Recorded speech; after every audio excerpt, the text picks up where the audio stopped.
Okay, today I'm over here at the golf course, or by the golf course, next to the golf course, and there's this dead pine tree here, southern yellow pine, and I'm cutting chunks off it to make lampshades out of. Okay, I've got 8 chunks loaded up, and that's enough for me.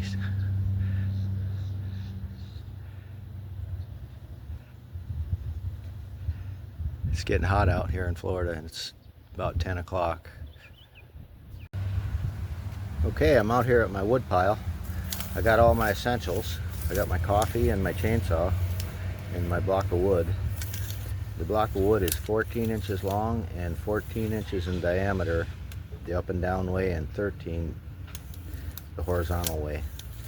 So I'm going to cut it right on my tailgate, that way I don't have to lift it twice. And I'll cut halfway through, then I'll turn it 180 and cut it through the rest of the way.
Now I'm going to cut off all the corners.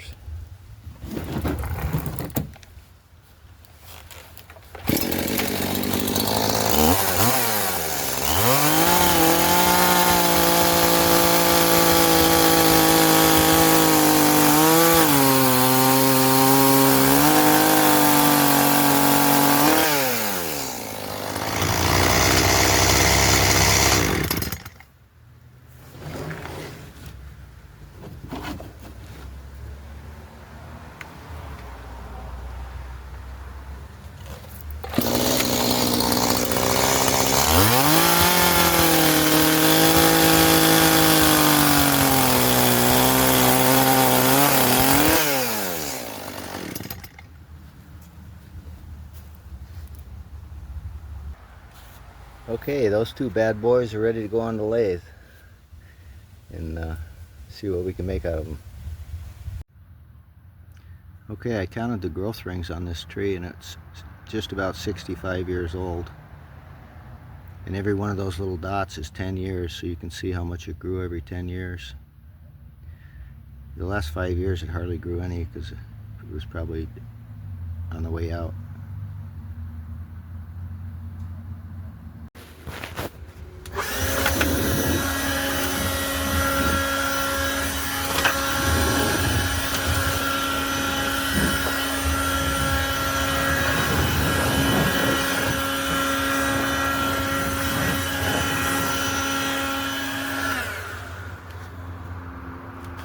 So I've got plenty of wood here to keep me busy for a little while. Okay, I got the southern yellow pine block mounted in the lathe. It's pretty balanced, so I'm going to start out turning at 400 RPMs. I'll be using a 3/8 bowl gouge to knock these corners off with. Or maybe I'll use my 5/8 bowl gouge.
I got this part the way I want it.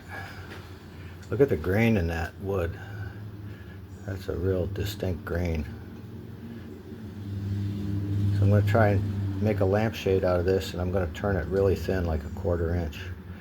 And when you turn the lamp on, these grain growth rings here have a lot of pitch in them, the dark ones, and the light kind of shines through those. It looks really nice. So right now, first thing I'm going to do is put some sanding sealer on here to slow down the drying, because it's already starting to split already a little bit on by the pith. See that right there? So I'm going to put sanding sealer on here, then I'm going to put a 4-inch mortise right here, turn it around and hollow the center out right away before it has a chance to distort and crack.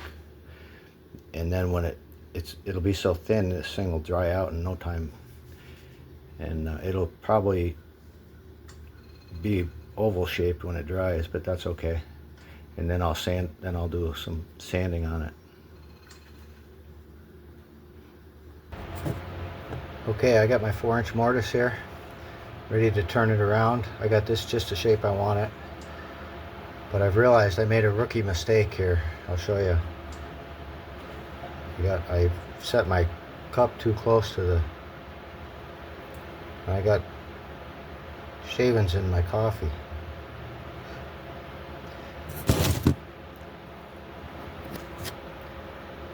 It's still drinkable, you just have to spit out the sawdust. Okay, I'm ready to start on this other side. I don't know if you can see it or not. This thing is throwing pine pitch off it. If I hold my hand up like this, I get pine pitch on my hands. See it? You can see it right there. See that? Look at that. That's pine pitch from this southern yellow pine. Incredible. Okay, so I made sure to put my coffee in the other room, so I think it should be safe. I'll get started on this side.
Okay, moving along here. This is really miserable wood to turn. This grain is so pronounced that you have to take light cuts. My wall wall thickness is 3/16 here, so I'm going to try to maintain that right up through here. Keep it 1/4 inch or less all the way around, and I can already see the light from the window shining through the wood. So it's gonna, if I can pull this off, it's going to make a nice lampshade.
Okay, so far so good. I got that wall thickness 3/16 all the way back to here, and I'm gonna have to go careful now. This grain is trying to grab my tool, so I'm gonna resharpen my tools, have a little coffee, and then I'm gonna finish it up.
Okay, so I sharpened my tools and I sped the lathe up a little bit to 750. That seemed to help quite a bit with the grain. So now I got to get this tailstock out of the way, so I'm going to cut this part out so I can get my tool rest in there and finish off the bottom part of the lampshade.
Okay, there it is, all done. All roughed out anyway. And I'm real happy with the way it came out. You can see how the light shines right through that wood there when I hold the light over here. By the time I sand that down, it's going to be a little smoother. It'll shine through even better.